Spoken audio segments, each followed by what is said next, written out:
Tá. Nós fomos interior do interior de Caçapava, tá. Imagina. Então, o rapaz que nos atendeu lá, né, chefe de família e tal,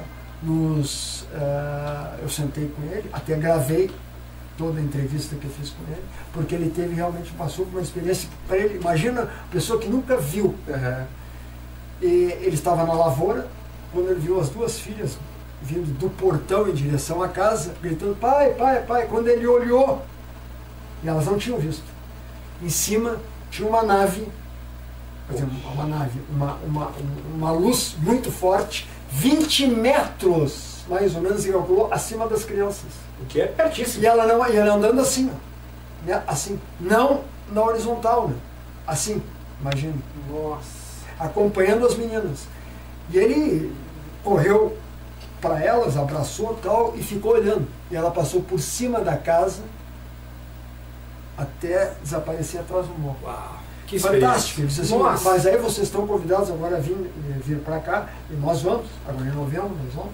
Vai ter um evento. Sim. O próximo encontro, o Egeus, vai ser em Caçapava do Sul. Opa. Então nós vamos antes, inclusive, para poder fazer continuar essa pesquisa, né, de campo, e ver não só com pesquisadores de forma indireta, mas direta. Porque ele disse, olha, a partir das 6h30 da tarde aqui, isso aqui é um espetáculo. Temos que ir para lá. Aliás, nesse local que nós fizemos a vigília, à noite, no domingo, isso foi numa terça, no domingo anterior, disse que era luz assim para tudo que é lado. Nossa. Era fantástico. Para todos os gostos. Fantástico. Então, nós queremos voltar, nós vamos voltar agora em novembro, para fazer realmente, para visitar todas aquelas testemunhas que nos convidaram, inclusive, de estar lá, e ver se a gente presencia alguma coisa. Pô. Cruzar os dedos. Preparados. Só que eu vou de facão dessa vez. Olha aí, vai armado. Gente, nós estamos chegando no final do programa, mas a gente não pode encerrar sem o Petit falar duas coisinhas. Uma é em relação a algumas pessoas que ele tem entrevistado que sejam portadores de implantes, o que essas pessoas se sentem, né, vivendo essa experiência. E no finalzinho do programa a gente não pode deixar de falar sobre esse super evento que vai acontecer agora em Porto Alegre no próximo fim de semana, que são nos dias 25, qual começa? 5, 26, 27. 25, 26, 27. Petit, o que as pessoas que têm um implante dentro de si, cara, relatam pra ti? A maioria das pessoas de início, quando descobrem, elas acham que elas foram violentadas, que elas não... ninguém perguntou se elas queriam receber aqueles objetos dentro dos seus corpos ou não, e sempre surge de início, pelo menos, na maioria, uma visão potencialmente falando negativa da experiência, né? Temerosa. Agora, o que acontece? Muitas pessoas dessas, no passado, justamente dentro dessa postura, resolveram que não queriam aqueles objetos dentro de si e procedeu-se à retirada cirúrgica da coisa, né? O que eu posso dizer é o seguinte, 99% das pessoas que fizeram esse procedimento depois se arrependem e se arrependeram. Porque se de início, ao saberem que tinham sido implantadas, e isso foi constatado das mais variadas maneiras, como uma coisa real, né? Não era só uma imagem que veio durante o processo de uma regressão com hipnose, da colocação do objeto, mas essas coisas são radiografadas, aparecem em tomografias e algumas das pessoas com as quais eu tenho a interação hoje em dia, você pode tocar através da pele esses objetos. O caso do Eranger, né? Era visível? O primeiro caso desse que eu tive contato foi do comandante da própria Operação Prato, que tinha 2 objetos desses nessa posição do braço esquerdo, né? E permitiu aí o Jevaé pela primeira vez que não só tocasse, mas pudessem gravar e mostrar isso, né? Eu vi no Fantástico pela televisão, em 1997.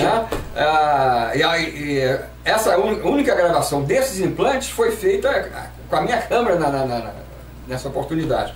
E ele acabou morrendo 20 anos depois da colocação desses 2 objetos, e não retirou, apesar dele ter pensado de início retirar. Mas respondendo a tua colocação inicial, o que eu quero dizer é o seguinte, conforme eu ia colocando, aquelas pessoas que tinham esses objetos ou têm, elas não sentem normalmente nenhum tipo de coisa positiva ou negativa. Era como se aquilo não tivesse alteração nas suas vidas.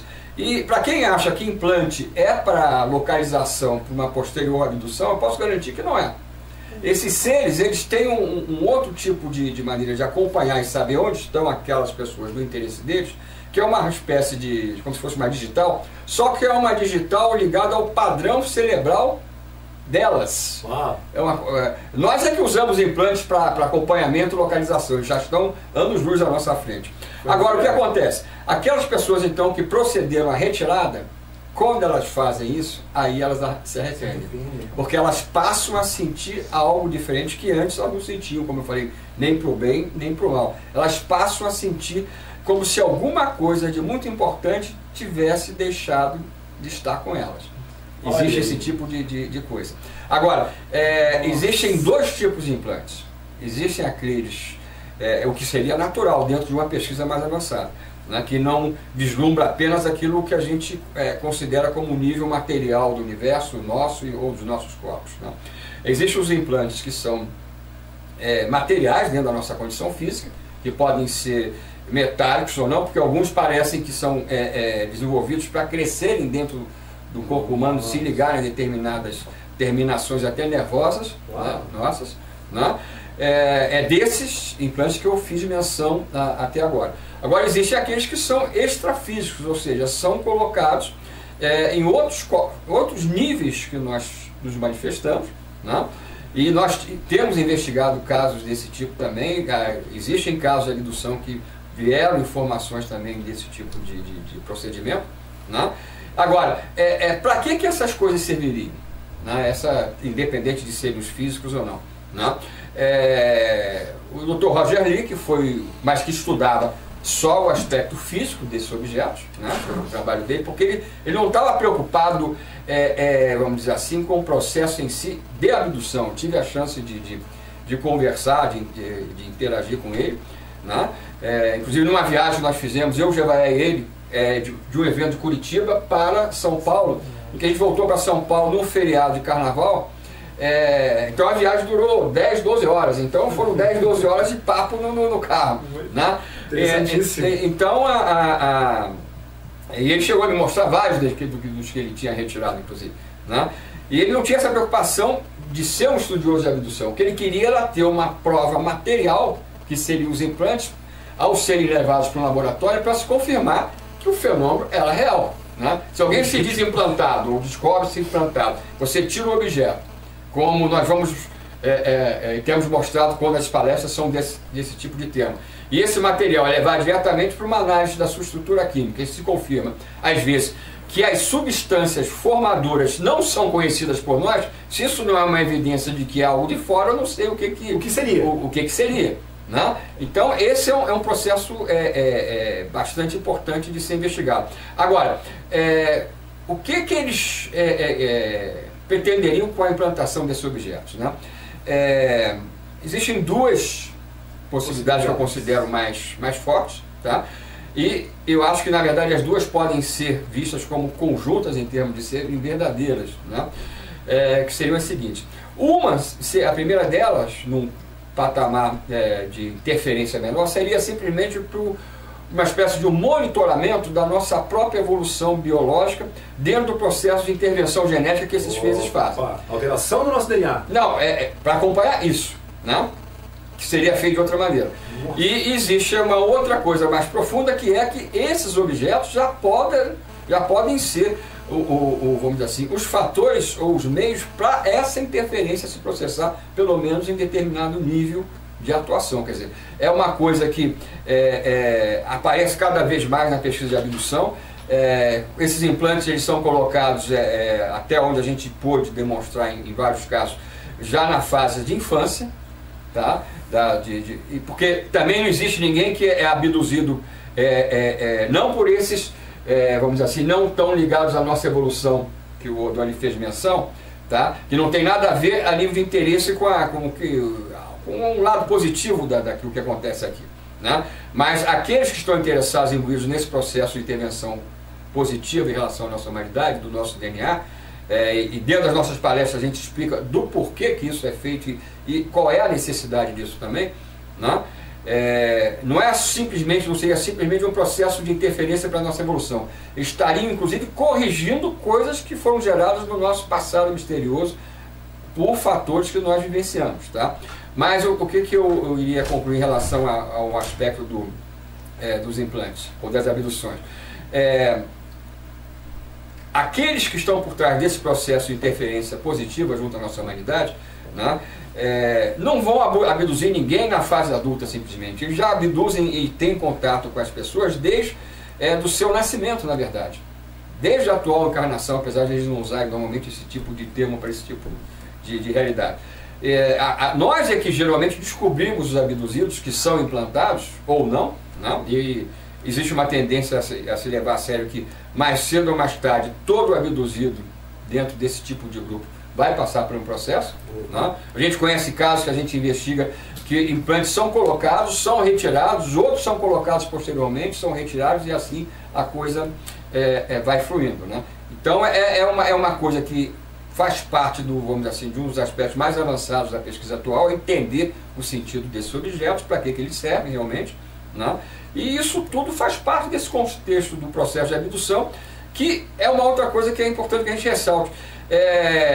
As pessoas simplesmente porque foram abduzidas, se também não receberam uma espécie de um convite, ou você quer ou não quer ir, também da mesma maneira do implantado, imagina, não, eu sofri uma violência.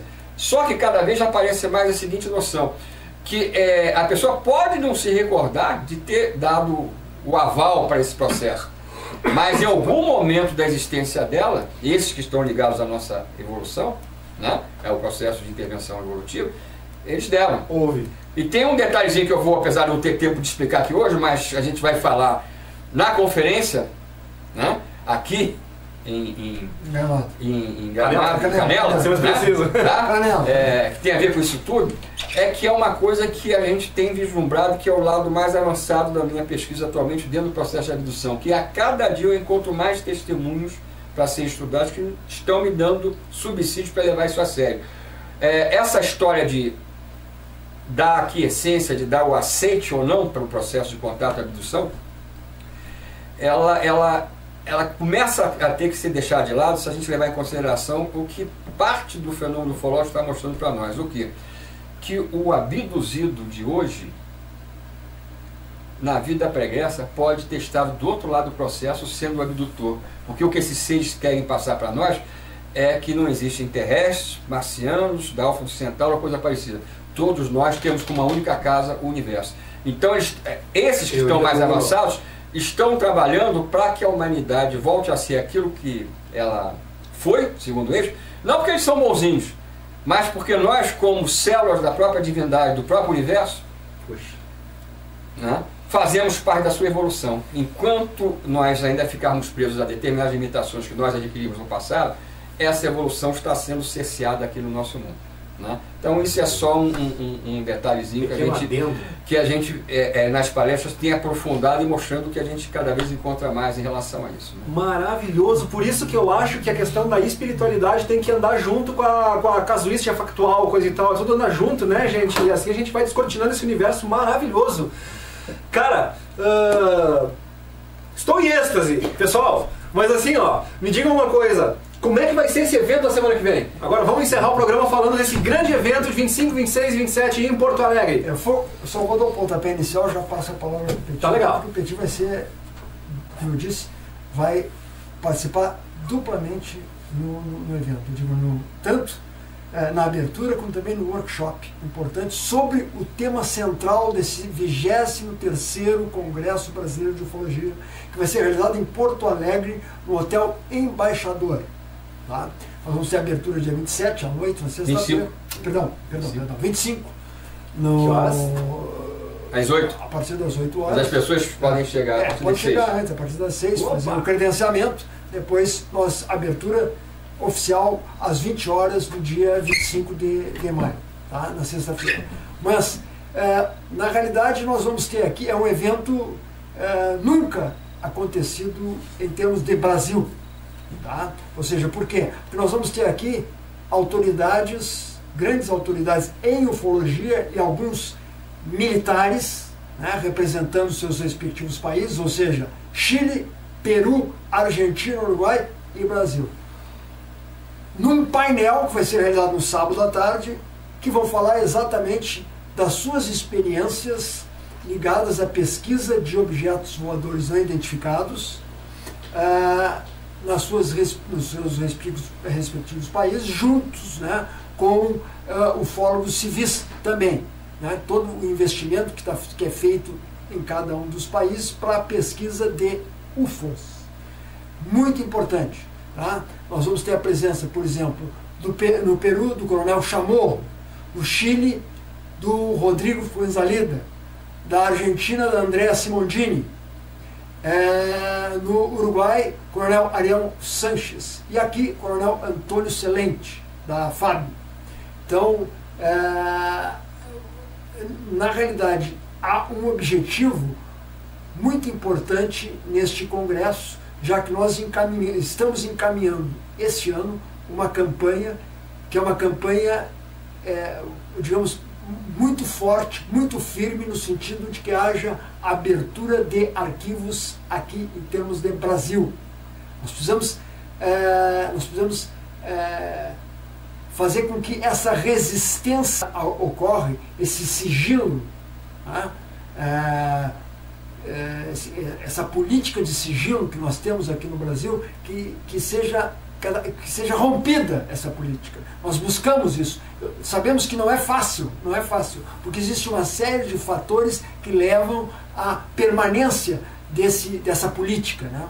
Mas por meio desses eventos, por meio da campanha que está se fazendo, que é a campanha Varginha, temos o direito de saber, onde nós temos um abaixo-assinado, a Carta de Varginha, que faz uma série de solicitações, né, a uma série de instituições, né, inclusive o Ministério da Defesa, para que se abra todos os arquivos, dirigidos principalmente a Varginha, né, ou seja, tomar conhecimento de tudo o que aconteceu em janeiro de 96, nessa cidade do interior de Minas. Então, o tema central seria realmente explorar e buscar, fazer ampliar a nossa campanha de abertura de arquivos, né? Então, vai se falar muito de ufologia militar, que eu vou deixar agora com o Petit aqui, fale um pouquinho, porque também vai ser tema da tua palestra no evento. Isso, nós vamos estar fazendo a palestra de abertura na sexta-feira à noite, como o Doni fez a colocação, e nós vamos estar falando justamente de tudo aquilo que eu experienciei a partir dos contatos que eu tive, principalmente nos últimos 25 anos, com militares de alta patente aqui no Brasil, da Força Aérea Brasileira, da Marinha e, de certa maneira, com o Exército. Porque, na verdade, toda a resistência principal do processo de abertura aqui no Brasil, pelo menos no seu nível maior, se chama Exército Brasileiro, porque a Força Aérea tem liberado muita coisa, a Marinha já liberou alguma coisa, vamos dizer assim, numa escala menor, mas diretamente eu tenho tido muita colaboração pessoal de altas patentes, como eu vou mostrar nessa palestra, até de pessoas a nível de serem almirantes da Marinha. Eu vou poder citar o nome dessas pessoas, inclusive, e o apoio que elas estão dando a esse tipo de trabalho, né? Eu vou estar mostrando, por exemplo, nessa palestra de abertura, coisas que aconteceram envolvendo a Marinha Brasileira na época da Segunda Guerra Mundial. Olha aí, gente. Quando UFOs participavam e apoiavam operações, por incrível que possa parecer, de salvamento de náufragos de embarcações brasileiras torpedeadas por marinhos alemães. Coisas que ninguém ouviu falar, mas tivemos as informações a partir de quê? A partir justamente da família, alguns anos atrás, de um desses militares, que chegou a ser um dos principais almirantes na época, no passado, no Brasil, que deixou todo um dossiê sobre esses fatos para a filha que me repassou. Então tem coisas, realmente, tanto do passado como coisas recentes, e eu vou estar falando o que aconteceu agora recentemente, em uma palestra minha no Clube Naval, na cidade do Rio de Janeiro, quando a gente teve a presença de um desses almirantes, que depois de eu falar de coisas que a gente não vai ter tempo de falar agora, nós tivemos um apoio de corpo presente desse almirante, enaltecendo tudo aquilo que eu falei dentro de um estabelecimento da própria Marinha Brasileira. Isso é maravilhoso. Né? E como ele falou, o evento todo vai ter essa parte fundamental militar, mas vai ter coisas também que transcendem ou fora desse aspecto. E no final eu vou estar dando um workshop com o título Agenda Alienígena, em que a gente vai tentar mostrar tudo aquilo que existe por trás do fenômeno e o que eles esperam, esses mais ligados a nós, que nós possamos realizar em conjunto para que haja uma espécie de uma reintegração da nossa humanidade àquilo que a gente fez parte no passado.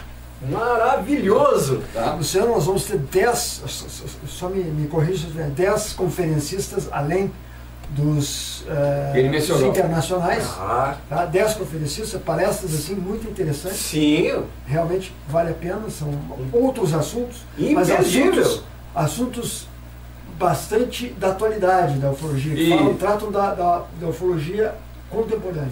E quem quiser ter mais acesso a isso pode entrar, por exemplo, no site do Gaidu, www.gaidu.com.br, tá?